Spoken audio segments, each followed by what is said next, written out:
mas é muito bom, mais uma vez, né, estarmos nessa casa. Nós que gostamos muito de vir aqui e sentir o amor de vocês que sustenta esse lugar, né? O amor que se manifesta de várias formas, né? Cuidado, a limpeza, né? A vontade da gente estar aqui também é amor seu por você mesmo, já que nós que vemos a casa espírita e aqueles que estão chegando, que têm vontade de conhecer, né? E às vezes, eu não sei se eu sou espírita. Né? O espiritismo, o Bezerra falava assim, que o futuro que a religião espírita não é a religião do futuro, mas é o futuro de todas as religiões. E a gente que vem de uma família mais tradicional, do ponto de vista religioso, e às vezes a gente é a ovelha negra da família, né? É mais polêmico, né?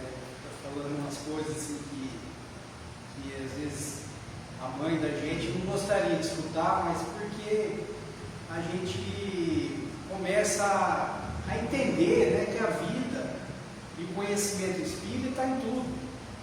E até mesmo nas outras religiões que são muito importantes, já que cada um de nós precisa da ferramenta adequada para apertar o parafuso da cabeça. Né? Se não tiver a chave adequada para apertar o parafuso, a gente busca. Eu falo assim, hoje eu não sei se eu sou espírita ainda. Eu duvido até hoje. E a fé é a fé que duvida, porque a gente tem que buscar. Se eu encontrar uma religião melhor, eu vou nessa religião. O problema é que até hoje eu não encontrei. E a gente busca, através desses conhecimentos, não sou estudioso da doutrina, queria ser, eu sou mais uma pedra que fala. Né? Então, nessa troca de ideias dessa noite com todos nós, compartilhando com vocês essa alegria, né, de estar aqui, a gente às vezes aborda alguns temas que geralmente giram em torno, às vezes, da mesma história. Então, se eu for repetitivo, vocês me desculpem, mas eu vim ultimamente tendo falado sobre a solidão. E a solidão é um tema muito interessante, do ponto de vista não da dor que provoca, porque a solidão é como se fosse um ferro, uma agulha no coração. Né? Quem já sentiu solidão sabe o que eu estou falando. Às vezes a gente está só se sentindo sozinho, mas às vezes a gente tem momentos de solidão e às vezes a gente tem momentos de solitude também. E é aquele momento que você quer ficar sozinho, né? Vou ficar numa boa aqui, né? Às vezes na beira do rio pescando, né? Às vezes lá na sua novelinha, no seu cantinho, né? Ficar sozinho também é bom. Mas aquela solidão que aferrou o coração, é uma solidão, é uma dor difícil. E a dor para nós encarnados, ela tem que saber ser sentida. E nós que sabemos da doutrina espírita, que traz para nós o consolo da vida futura, porque, gente, nós estamos aqui de passagem, fala a verdade. Né? Quem já não pensou que tem depois da morte? A gente está aqui de passagem. Nós temos prazo de validade. A gente fala assim, dormiu, acordou, hoje o chinelo passou direto do chinelo, você já foi. Né? O chinelo já ficou na terra. Né? Então, essa verdade, que às vezes ela pode até nos incomodar, que é a morte, mas na verdade, saber disso, meio que o cristão atento coloca essa esperança no futuro, já que o próprio Jesus nos afirma que na obra de Deus existem várias moradas. Então a gente já consegue falar sobre a vida e entender que a morte não é o fim da vida. Né? Então, nós que sabemos que a vida ela tem sempre uma continuidade, temos um olhar diferente sobre a vida enquanto estamos encarnados. E a gente às vezes pergunta, mas gente, por que a gente está encarnado realmente? Por qual sentido de nascer, morrer, ficar bobo, casar, não, e desencarnar, né?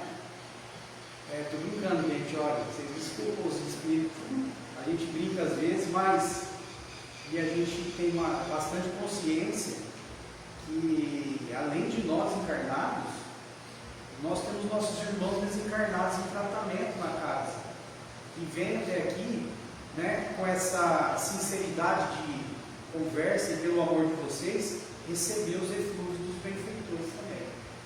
Mas a doutrina espírita tem capítulos especiais sobre essa vida após a morte, principalmente quando Kardec trata da vida futura, né? Ensaio teórico da vida futura do Livro dos Espíritos.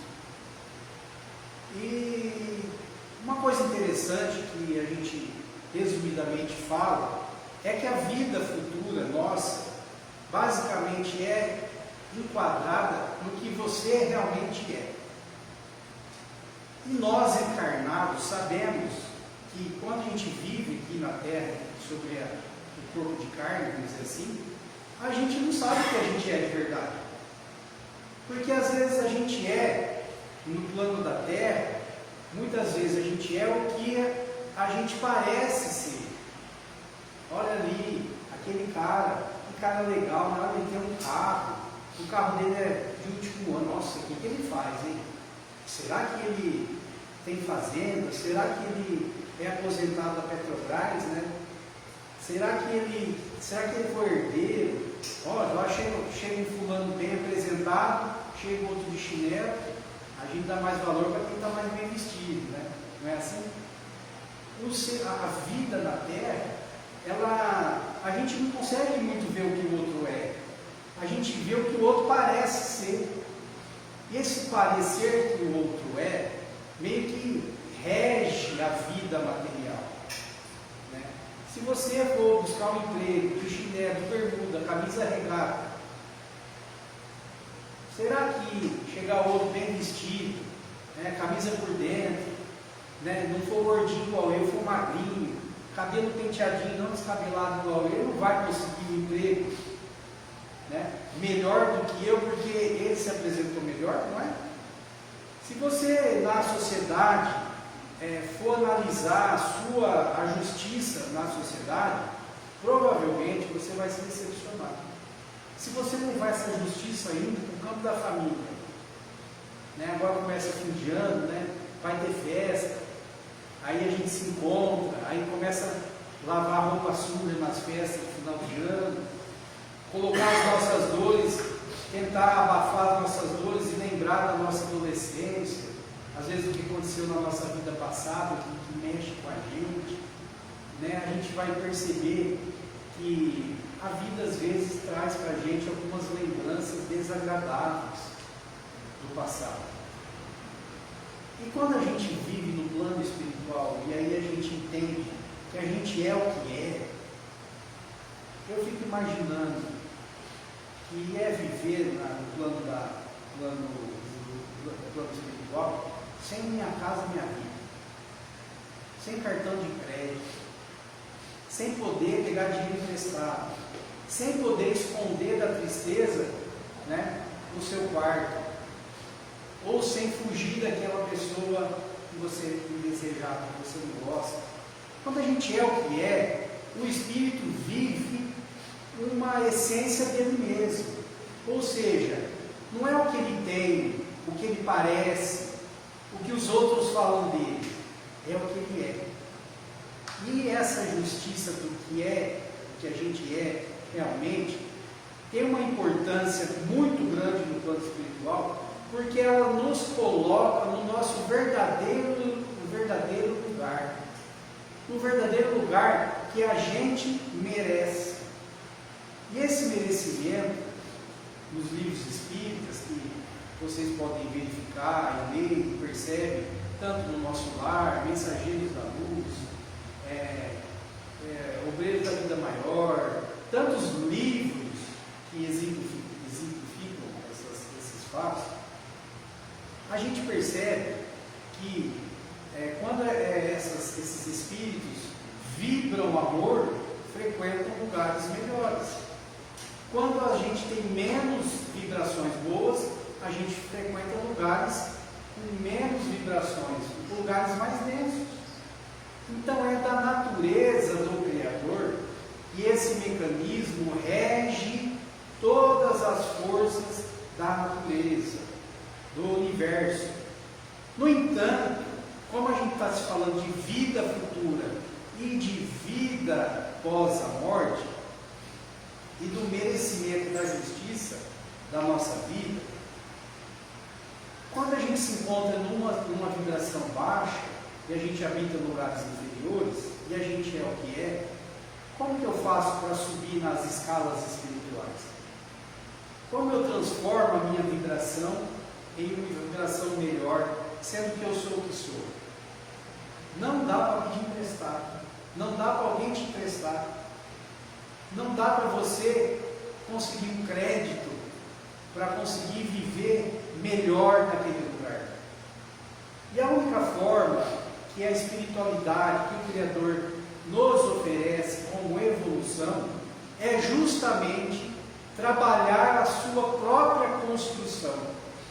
Só que para que eu trabalhe a minha própria construção, e a gente verifica isso no nosso dia a dia, né, que tudo que a gente faz é construção, é transformar, né? A gente transforma o alimento do supermercado em jantar, só que aí o jantar gera a louça suja, aí sobra tudo para você lavar, né? Aí a gente transforma o quê? A gente precisa de um lugar para descansar, então a gente transforma as coisas em sofá, em cadeira, a gente transforma as coisas. E o jeito que a gente transforma as coisas, a gente vai se transformando também, né? Que a gente pode se transformar, transformar as nossas atitudes em coisas boas e coisas não muito boas, que nos elevam ou que nos rebaixam. Então, nesse movimento de transformação que nós viemos num plano espiritual, que a gente é o que é, para vivenciar uma experiência, um cenário de evolução, né? Onde eu nasci, quem eu comi, quem era meu pai, quem era minha mãe, onde estudei, onde eu trabalho, onde eu fui. Ele constrói um cenário para que a gente, nesse cenário, experimente a nossa condição espiritual. E aí, quando a gente fala em experimentar, né, a gente está dizendo que a própria tradução de provas vem do to test, de experimentar. Então essa experimentação traz a experiência de vida para nós, ou seja, o que a gente faz quando sente alguma coisa? Qual a nossa reação? Porque enquanto nós espíritos encarnados, nós não sabemos quem a gente é, de verdade. A gente não sabe qual a qualidade do nosso espírito. A gente não sabe qual o nível do nosso espírito. Como que a gente descobre o nível de quem a gente é? Pelo que a gente faz, como a gente reage, né? E para que eu saiba como eu sou, eu preciso experimentar ocasiões que provoquem em mim reações. E aí, quando chegar a minha vez de reagir, eu vou olhar diante do fato que aconteceu, olhar e falar assim: como eu reagi diante daquele fato? Como eu reagi quando eu fui abandonado? Como eu reagi quando eu perdi tudo? Como eu reagi quando eu ganhei tudo? Como eu reagi quando alguém me caluniou? Eu busquei vingança? Eu tentei dar o troco? Eu esqueci? Eu deixei para lá? E aí, nas suas reações, nas nossas reações, a gente vai meio que mapeando quem a gente é. E nos dias de hoje, que a gente vive a oportunidade de pensar sobre isso, Porque parece uma coisa muito tola, assim, muito simples. Às vezes até vocês podem achar assim, nossa, vocês estão entendendo o que esse rapaz está falando. Mas, quando na história da humanidade a gente teve tempo para pensar na gente? Quando na história da humanidade a gente chegou no nível de organização social, tecnológica? Quanto que a gente perde hoje de tempo para ir no banco? Nada. Né? Hoje é tudo por aplicativo. Quando precisa ir, né? A gente às vezes perde um tempo lá. Quanto que a gente perde o tempo para ler um livro, para buscar um livro, para saber uma coisa, sendo que a gente pode dar um Google no celular onde quiser. Você tem a chance de saber tudo. Nós temos a chance de buscar tudo. Nós temos a possibilidade hoje, onde eu quero chegar, gente? A possibilidade hoje de não desencarnar com mágoa no coração.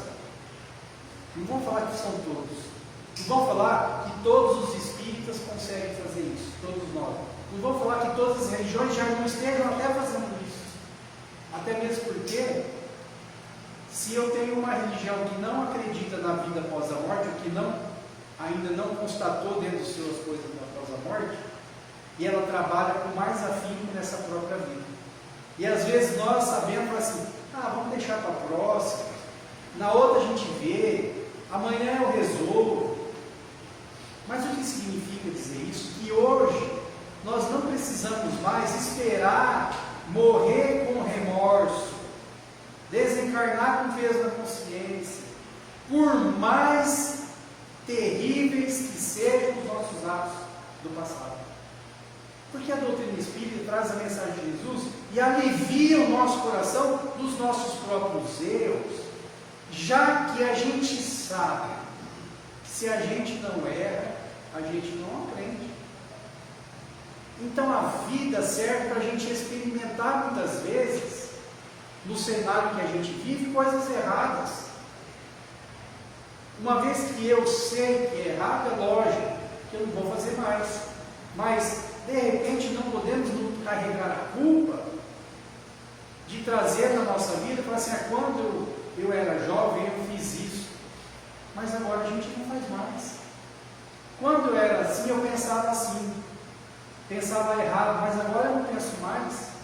E o que importa para o espírito é o hoje, é o agora, que mais ou menos é a lição quando Jesus perdoa os ladrões junto com a cruz, que estava sendo crucificado com ele. No entanto, o espírito carrega os seus feitos com eles. Então, quando a gente volta para a terra, é natural que viver dói. É natural que a gente encontre desafios. É natural que a gente seja desprezado. É natural que às vezes a gente seja até abandonado. Porque nesse sentido de sentir as dores do abandono, e não cabe aqui dizer assim, sabe por que eu sou abandonado? Porque eu abandonei também. Não é bem assim. Não é troca de moeda, mas de dessentimento e de reação. Quando eu começo a reagir diante da minha própria análise, quando eu começo a verificar que diante dos dias que acontece no dia a dia, esses dias, eu já até contei várias coisas aqui para vocês, eu já até contei a história do farol do carro, mas esses dias um cara me passou na direita, cada semana é um flash para mim, né? Esses dias um cara passou na minha direita, sabe quando o cara passa na direita, na rodovia? Você já está aqui, o cara já está vendo que está ali, espera um pouquinho para o outro passar, né? Aí vem aquele cidadão que quer passar na sua direita. Sabe como que eu vivi? Eu acelerei mais, para não deixar de passar na minha direita. Aí quando eu fiz isso, eu falei, caramba, é um sentimento de vingança. de competitividade, desnecessário. Mas isso porque nós, enquanto encarnados, temos uma bênção de estar aqui vivendo num sistema de delay. Não é o delay do açougue, não, gente. De delay, sabe o que é o atraso? Sabe quando você fala aqui, demora para chegar ali? Aquele repórter lá está falando, e aí, fulano, como que está o tempo aí? Aí fica assim, o tempo está bom, porque demora o sinal, né? Tem um delay o sinal chegar até lá, né? Mas a gente vive um delay quando está encarnado. Quando a gente está encarnado, entre o pensar, entre a vontade e o pensar, existe um tempo. E esse tempo, para nós encarnados, é um tempo super importante, porque é esse tempo que serve para você fazer uma análise da sua atitude. Porque até os cientistas sabem, e agora mais ainda, que a ideia não parte do cérebro, da cabeça. Na verdade não se sabe. Mas o André Luiz lá atrás, já nas obras do Chico, já falava que o cérebro é o quê? O escritório da alma. Então, quando eu tenho uma vontade de fazer alguma coisa, eu mando para o meu cérebro a ordem, faça, e meu cérebro vai girar as engrenagens ali, sabe? Eu falo muito do desenho do Pica-Pau, porque a gente viveu, o Pica-Pau está proibido de passar por televisão. Né? Porque o Pica-Pau, cada coisa que passava, né? Aquele desenho do Pica-Pau, que hoje não pode passar mais. Ele dá paulada na cabeça dos outros, né? Aquela coisa que hoje não se usa aqui. Graças a Deus não é mais assim, né? Mas é as engrenagens, quando você tem uma vontade, começa a mexer no seu ó, essa vontade que eu tenho, eu quero comer um lanche hoje, aí o cérebro fala assim, liga no fulano, já vai lá na praça, será que está aberto? Né? O cérebro começa a processar a sua vontade, né? Então, graças a esse tempo de pensamento, a gente tem a chance de raciocinar o que a gente sente. Né? E por isso que a gente não pode julgar quando a gente sente até coisas erradas dentro da gente. A gente não pode ter vergonha de simplesmente só sair fazendo propaganda. Mas às vezes quando a gente tem essa vontade equivocada dentro do nosso coração, a gente manda para o cérebro fala assim, opa, isso aí eu estudei. Isso aí eu sei como que é. Isso daí não vai dar bom no futuro. Se você fizer isso, pode acontecer isso, pode acontecer, né? Ou isso vem de uma experiência da vida passada, ou se não vem, você faz assim, você faz o quê? Você vai, quebra a cabeça e depois arca com as consequências. Não é assim? Então nós já estamos na fase que não precisamos arcar com as consequências e deixar muitos dos nossos problemas para a próxima existência. Nós já conseguimos ir de encontro com esses problemas, né? São problemas simples às vezes, gente. Preguiça, falta de atenção, falta de interesse, falta de vontade de ir atrás de alguma coisa, esperar as coisas cair do céu, né? Esperar que tudo aconteça a meu favor. E quando a gente fala isso de mudança de comportamento, é óbvio que ainda a gente sente as dores da vida, né? E as consequências dos nossos atos. Ainda nessa própria vida, se não der tempo, não. E está tudo bem. Nós vamos construir assim mesmo. Né? Mas quando eu consigo perceber essa minha dor, e eu começo a analisar isso dentro de mim, eu começo a fazer um processo de regeneração. E aí eu consigo já dar uma pincelada no plano da regeneração. Isso já está acontecendo nos dias de hoje, graças ao nosso momento da humanidade. Nós já conseguimos fazer essa análise. Às vezes a gente até usa análise de alguns profissionais, vai no psicólogo, né, alguns médicos, né, o próprio atendimento fraterno, conversa com o vizinho, né. Mas ainda esse processo de conhecer-se é muito jovem para nós. Porque tanto para quando a gente conversa com o outro, quando o outro vem conversar com a gente. Então, às vezes, os nossos pais, talvez não tiveram essa oportunidade, mas já está tendo chance dentro dessa renovação de pensamento, a gente já compreender. Porque eu lembro assim, quando você ia reclamar ou falar de algum problema do seu pai, o que seu pai falava? Lá que bestagem, meu filho, vai atrás, vai, você tem. Amanhã, segunda-feira, está tudo certo, né? Larga disso, você vai reclamar. Você devia agradecer, você tem as duas pernas, né? Você tem as duas pernas, você tem dois braços fortes, segunda-feira começa tudo de novo, né? Então, não tinha uma certa compreensão da sua dor. A gente passava por cima.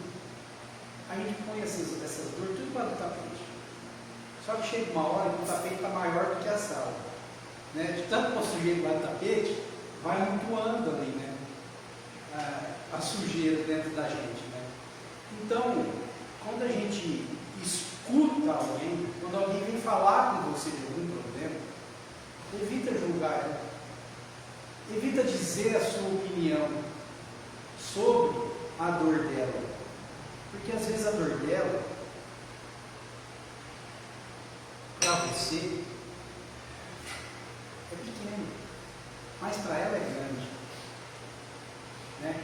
Às vezes a pessoa vem e fala assim: nossa, eu estou tão triste, morreu, ai, morreu o que? Um parente seu? Não, minha cachorrinha, é o amor da minha vida. Aí você fala assim: ah, você está chorando, cara, não é um cachorrinho, não é um julgamento, não é um jeito de menosprezar a dor do outro, né? Porque a dor do outro é do outro, ele sente de uma forma, ele vive num cenário diferente. Às vezes a gente não sabe o que significa uma cachorrinha na vida da pessoa, porque às vezes na infância dela ela não tem oportunidade de ter uma, e agora que ela é adulta e tem, ela perdeu, ela sente muita falta. Então a gente não consegue imaginar a dor do outro, a gente não consegue sentir o outro se não sentir em você. Agora, quando a gente vai falar com alguém e alguém começa a julgar a gente, o que a gente faz dela? A gente se afasta. Por quê? Porque eu não quero mais conversar com essa pessoa, que toda vez que eu vou falar com ela vem questionar a minha dor, né? Ou vem jogar na minha cara também: olha aí o que você fez, olha aí quando você era jovem, o que você fez, olha o que você fez. Jogar na cara da pessoa que vem falar da dor dela é um desrespeito com a dor dela. Então a gente, nos dias de hoje, por ser muito recente essa nossa capacidade de análise da vida, a gente tanto não sabe falar quanto não sabe ouvir. A gente não sabe falar porque muitas vezes a gente não percebe que a nossa solidão é causada por aquilo que a gente gostaria que o outro fizesse para nós. Na maioria dos casos de quem sofre de solidão, a gente escuta sempre assim. Não sei se você já ouviu: nossa, eu estou tão sozinho, me sentindo tão sozinho. Um exemplo, né? Que nesse final de ano nenhum filho me ligou. Aí nessa fala você percebe assim: olha, é grave um filho esquecer do pai, não é? É grave um filho não lembrar do pai. Ela não está sem razão nessa fala. Mas na verdade, dentro dessa fala existe uma terceirização da dor. Então por isso que é um dilema. O dilema é quem nasceu primeiro, o ovo ou a galinha. Não é? Quem sabe? Quem nasceu primeiro, o ovo ou a galinha? E na solidão, o dilema é: ao mesmo tempo que eu preciso do outro, eu não faço nada para sair dessa solidão. Eu espero que o outro reconheça a minha necessidade. E a gente percebe que sempre ligado à solidão, existe sempre a necessidade que o outro faça algo para mim, ou faça do jeito que eu gostaria que eu sentisse. Recentemente, eu tenho um filho que está gravando, né? Será que eu devo falar isso? Mas eu vou falar que ele sabe, um filho adolescente, e a gente teve um desentendimento. Né? Nesse desentendimento, ele falou muitas coisas para mim. Mas eu não vi como uma agressão, mas mais como um desabafo. Mas quando ele parou de falar, eu senti uma solidão profunda. Senti uma solidão profunda porque eu gostaria que ele não tivesse falado, ou que ele não tivesse sentido o que ele sentiu de mim. E pensando nisso, me faz pensar o seguinte: mas o que eu fiz para não sentir isso nele, para não fazer ele sentir isso? Então existe, ao mesmo tempo existe uma causa, existe uma certa responsabilidade sobre esse fato. E a gente nunca sabe. Porque o importante da dor do outro é respeitá-lo. Porque o tempo que a gente tem para que a gente cure a nossa dor é muito relativo e individual. Porque dentro da justiça divina, nós somos os únicos que somos responsáveis pela nossa construção. Se a gente for analisar a nossa volta para o plano espiritual, essa justiça que se dá no plano espiritual, ela só se dá mediante aos nossos méritos, às nossas conquistas, ao nosso aperfeiçoamento, à nossa transformação. E muitas vezes não é a nossa transformação, mas a transformação do que a gente fez com aquilo que fizeram com a gente. E no fundo a gente vai descobrir que o que fizeram com a gente foi um instrumento do nosso próprio aperfeiçoamento.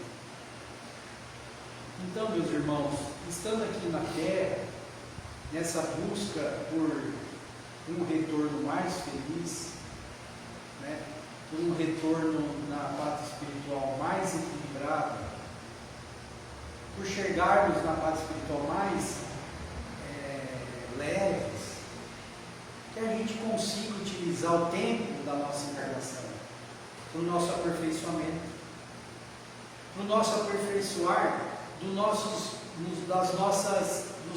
sentimentos. Deixar de olhar as nossas dores como a causa do nosso fracasso, mas como uma lanterna que mostra qual o caminho como eu devo reagir diante daquela dor. E a dor que eu falo, gente, vocês sabem, não é só a dor física, né? É a dor de se ver mais velho, é a dor de ter olhar para trás e não ver, né, que podia ter feito diferente. É a dor de, às vezes, até transforma até em raiva, né? Às vezes fala assim, não pode sentir raiva, mas a raiva é uma energia que, bem empregada, a gente pode sair de dentro de algum lugar, né? É lógico que a gente viver com raiva, né, não é legal, mas de repente a raiva é melhor do que a própria indiferença. Quando nos sentimos indiferentes, é perigoso. Quando a gente sente que a gente tem a chance de fazer algo, é muito importante que a gente faça. E a vida nos dá vários cenários de indiferença. O que a gente faz quando ouve uma notícia triste? O que a gente faz quando vê alguém sofrendo? O que a gente faz quando vê que algo está no nosso alcance e a gente não faz? Né? Às vezes a gente se coloca numa posição de indiferença. Às vezes a gente sente uma posição de conforto e olha assim, olha, esse conforto foi eu que conquistei. Mas no fundo, a nossa consciência fala assim, o que eu posso fazer estando num lugar confortável? Porque quando a gente adquire um certo conforto na vida, a gente adquire possibilidades, não é? De se fazer mais, de se fazer diferente, de fazer melhor, de mudar o sentido da vida, de olhar para o outro lado, de conseguir pensar. Então é muito importante nós estejamos atentos à nossa vida e principalmente aprendamos a agradecer as dores. Agradecer as dores, porque muitas vezes são elas, são as próprias dores, que nos fazem enxergar o bem a que podemos fazer. Que Jesus nos abençoe, dê bastante coragem e força para que a gente enfrente a nós mesmos.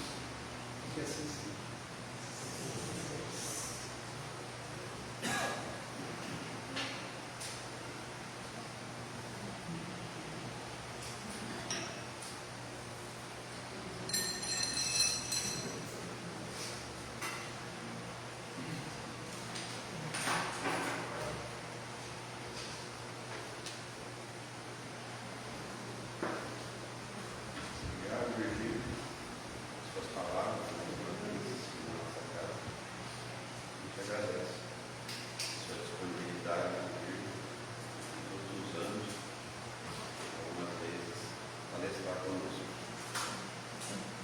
Vamos fazer a prece, os passes, depois tem um chá lá no fundo para todos nós.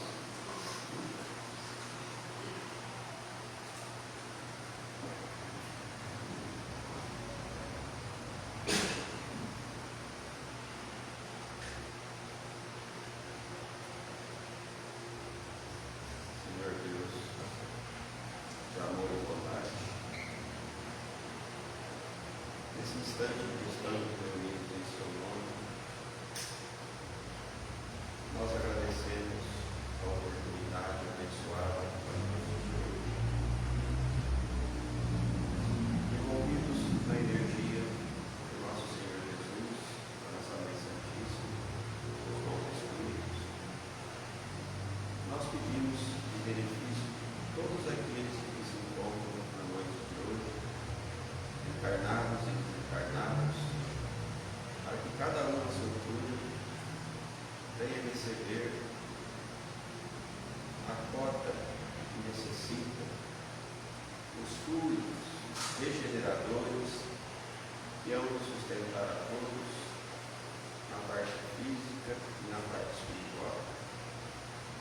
Possamos nesse instante elevar o pensamento aos hospitais, ou aqueles nossos irmãos que nós sabemos que se encontram enfermos, envolvendo a cada um deles com a energia do nosso amor, do amor da nossa Mãe Santíssima, pedindo ao nosso Criador nesse instante, derrame sobre todos esses nossos irmãos as energias salutares de que eles tanto necessitam nesse instante, para o alívio das suas dores e dos seus sofrimentos, trazendo uma cota de esperança a cada um deles, que dias melhores virão.